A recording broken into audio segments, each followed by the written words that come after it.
Did that. Hey, how y'all doing? Everybody good? Good to see y'all. Yes, you too. Good to see y'all. Chris, you good? All right, we'll open up the questions. But first of all, do you have any thought on the fine? I mean, it was so much fun. What Yeah. happened with the players, with the fans spilling them? That's kind of above me. So I In mean, general, though, about, just the celebrations after a game. you Does know, it take something away if they get fined for doing it? um, not on my part. The one thing I was really impressed with was just the efficiency in which the security, and it was. I've been in a lot of court stormings. I felt it was the one done the right way. To be honest with you, I felt everybody was protected. It was a gradual kind of court storming that took place, but no one got put in any danger or anything. I felt our security and our people in the building did an amazing job. A little bit on the result. Only 9 bench points in the win. Yep. So what does that say about this core starting for the guys? One from a physical standpoint, but also like their mental fortitude to play at such a high level for such a sustained period of time. Yeah, it's who we are. It's kind of what I said after the game and been my messaging to the team the whole week and every day since the game. Like, we didn't do anything special. We played to who we are. I thought the guys off the bench really did a good job of impacting the game. It didn't necessarily have to be scoring, but some of the, like Timo's lob and some of the deflections and defensive plays he made, Solly's little physicality plays with Vasar were huge. Noam's 4-point play was huge. So that little impact that they have, it may not show up necessarily in the stat sheet, but in the flow of the game, has been big. And then just the guys who are playing heavy minutes, just their ability to. I think it was our first time putting together a 40-minute game. And that's what was very impressive is that, Trey and Malik and Sheldon and Ernest and those guys and Dante, they just continued to play and compete. And I thought we did a good job of subbing around the media at the right time to try to buy him some breaks and stuff like that. It may not be long, but we're just trying to just win the margins if we can. How about NC State? Oh, I was just going to ask NC State. I mean, what are you expecting? They're coming off they had won 6 in a row, and then they lost big against Louisville. What are you expecting from that team? And Copeland, I think he's averaging like 7 assists a game. I mean, we're going to get their best punch, and we're going to get their best punch early, and we got to be ready right away because they're a team that if they jump on you or if they smell blood in the water, they're attacking. So we have to do our job initially of just playing with poise. They're really good. They're really explosive on both ends. Defensively, they kind of pressure you. They can turn you over. Then offensively, they get out. And Copeland does a great job of finding shooters. And, they lead the country, not the country, but the conference. They're high in the country in makes and percentage from behind the arc. So we have to do a good job of not helping them get in those situations. I just want to go back if I could. You said after the game, you just said it again about this. We just played how we are or stuck to our identity. How valuable do you think that can be? Essentially, you could tell your team that, hey, if we do this, this is a result moving forward. It's been the thing, the messaging the whole season. My hope as a coach is now that we have a big win or, a ranked win that it just resonates a little more with them. But you look at the stat sheet, you look at the box score, it looks like every other game. The one difference is we had 8 turnovers instead of 14. And if we take care of the ball and if we can have 11 or less turnovers, we'll be able to win any game. If we give away possessions and give away, points off turnovers, the margins for us is so slim that, that kind of takes away from what we do best when we're able to just give away free points. Is there something in particular watching film that, looking back, that stood out to you even more as you reviewed it back? That stood out even after the game? No, I think it was a segment in the game where I thought Ernest changed the game for us. Probably around from that 11 to 8 minute mark, he came up with like 4 big offensive rebounds in the second half that kind of separated us. But that's who we are. We try to get 40% of our misses. We try to get points in the paint. We were able to do that. And then down the stretch, I felt like we had some turnovers in the press that kept the game a little bit closer than it needed to be, where it should have been at least 12 to 15 in my mind, but it ends up being 9. And that's because we gave them some life with some of the turnovers late. Going back to Yep. difficulties, the challenges that you guys have? Yeah, he's playing a lot different than he did at Texas Tech. He's playing a lot more on the perimeter, but he also has the capability of playing that bully ball, and they hunt matchups. So we have to be kind of smart with how we approach him and how we guard him. But he's shooting the ball at a high clip. Coming into the year, he's one of the best players in America, and he's shown that recently. But for them, he does so much for them, him and Copeland both. I think Copeland gives the whole team and the whole building, to be honest with you, like energy and life. He's somebody that gives you life because you know if you run, you're going to get the ball. Like he's going to find you, he's going to get you the ball. So it just adds to the team. And so those two guys are as important as players for a team that I've seen all year. Coach, there's 4 players on NC State averaging at least 13.5 points a game. Yep. What does that balance kind of say about the overall process on offense? Yeah, it does. It just Coach Wade has always done a great job of giving his players freedom, and with that freedom gives them confidence. And so you have a lot of people who games have completely changed. Like Trey Holloman wasn't necessarily as big of a shooter at Michigan State, and now he's shooting, a lot of threes. Same thing with Darion Williams and Paul McNeil didn't play at all last year, and now he's a guy who is playing a lot. He's had a 40-point game. So, I think that's what Will Wade's superpower is as a coach, is his ability to give his guys confidence and belief and get them to go out there and play that way. And I think it all starts with Copeland, to be honest with you. He's the engine. He's the head of the snake. He gets those guys those shots. He gives them that confidence. And so he's a big part of what they do. Can you talk about the atmosphere there? I've been there, you've been there a lot. It's loud. Yes. It's like up and down. It is, to me, it is the hardest place to play in the conference. And I say that with all respect to Duke and Carolina and everybody, but North Carolina State is a different type of animal. Just their environment, the fans are like right behind the bench. They're right on top of you.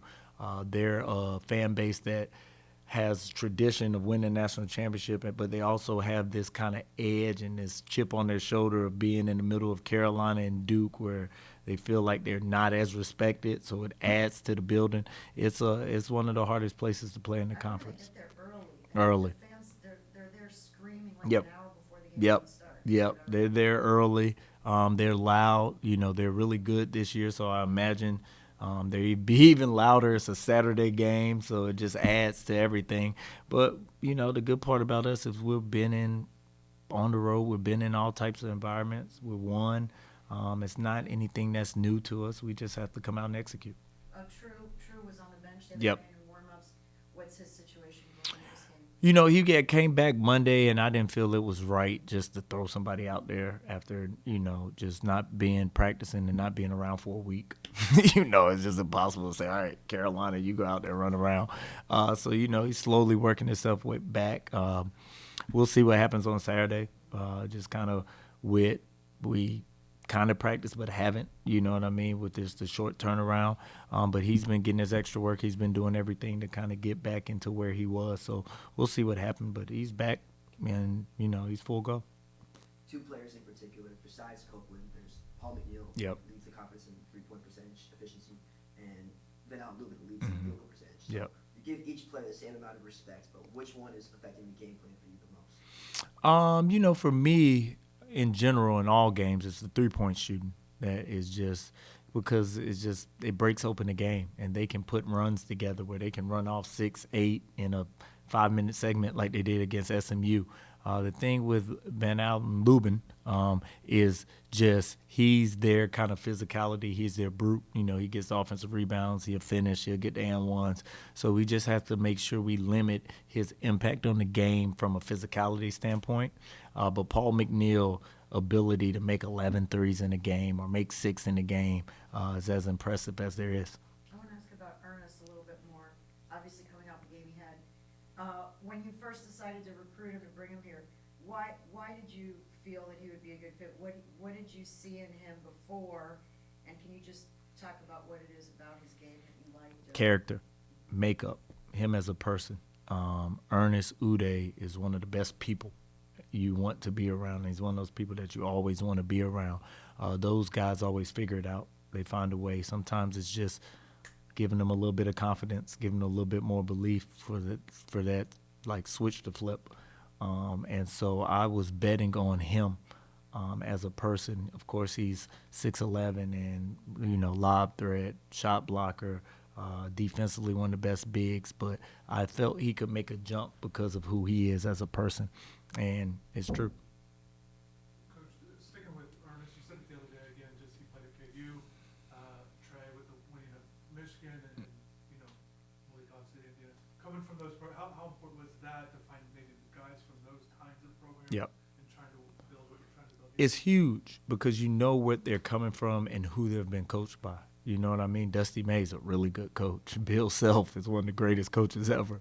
Jamie Dixon, even Ernest being at TCU, is one of the best defensive minds. For Malik, Mike Woodson's been in the NBA, really good coach.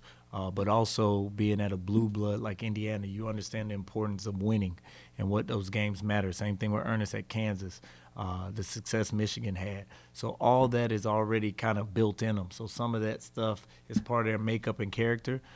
Same thing with True, like he won 2 Mountain West championships.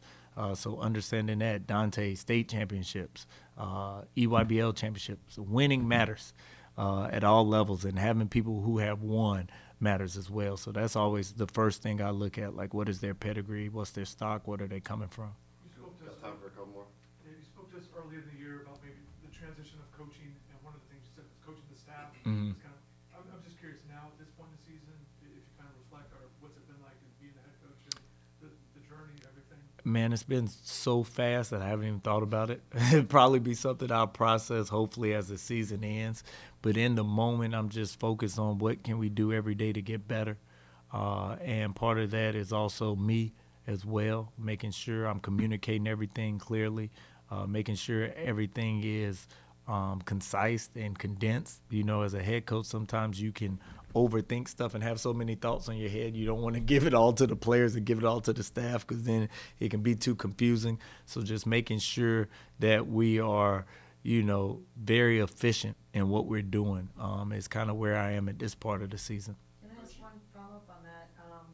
What did it feel like in the locker room to get the mask? The players gave you the mask and threw you around. Yeah. They were throwing you up and down. Yeah. What were you thinking and feeling at that moment when you're flying through the air? The one thing I was thinking and feeling was like, man, I got to start working out again because I'm getting moved around too easily. So I got back in the weight room yesterday.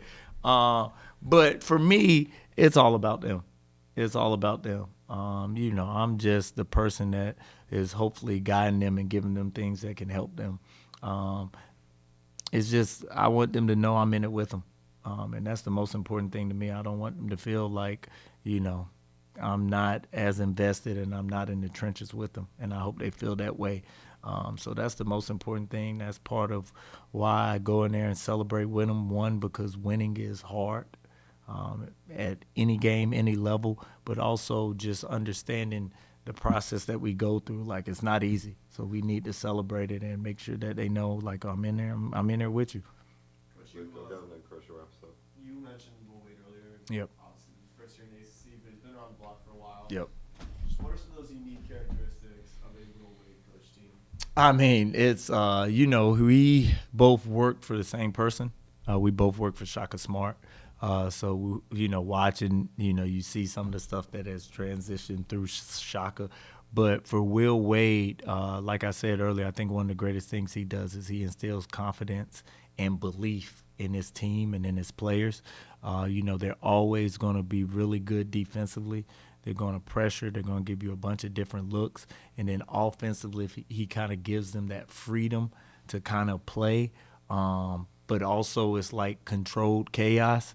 It may look like there's just playing, but there's a method behind his plan. I think that's one of the best things he does is kind of make them feel like they're getting coached without getting coached. And you can tell he holds them to a high standard and accountable. He's won everywhere he's been. And it's not going to be any different at NC State. He won at McNeese, won at LSU, won at VCU, won at Chattanooga. So he's a good coach. Chris wraps up. Coach, just with Marcus Allen, how he's doing, Yep. any update, and obviously the team, the staff, we see all the support. Yeah, Marcus is as amazing as a young man as you can imagine, just with everything that he's going through, for him to show up and be around and want to be around and want to travel. Like he texts me today, like, Coach, I'm gonna be late for practice. I'm sorry, I gotta get my scans done. So they said it's gonna take 2 hours. And just for him to even think like I'm gonna be mad at him for missing practice because he's, taking care of his scans and stuff like that. But his strength, of just wanting to keep everything normal, practicing, like he gets in practice. It's not long, but he gets out there and he practices, and we get him a sub. But part of this environment for him also is this is kind of part of his therapy as well, and keeping everything as normal as possible, and just treating him like Marcus when he's here, and not everything that he's going through. But his strength and his just resilience and his character, I mean, for what he's going through is amazing.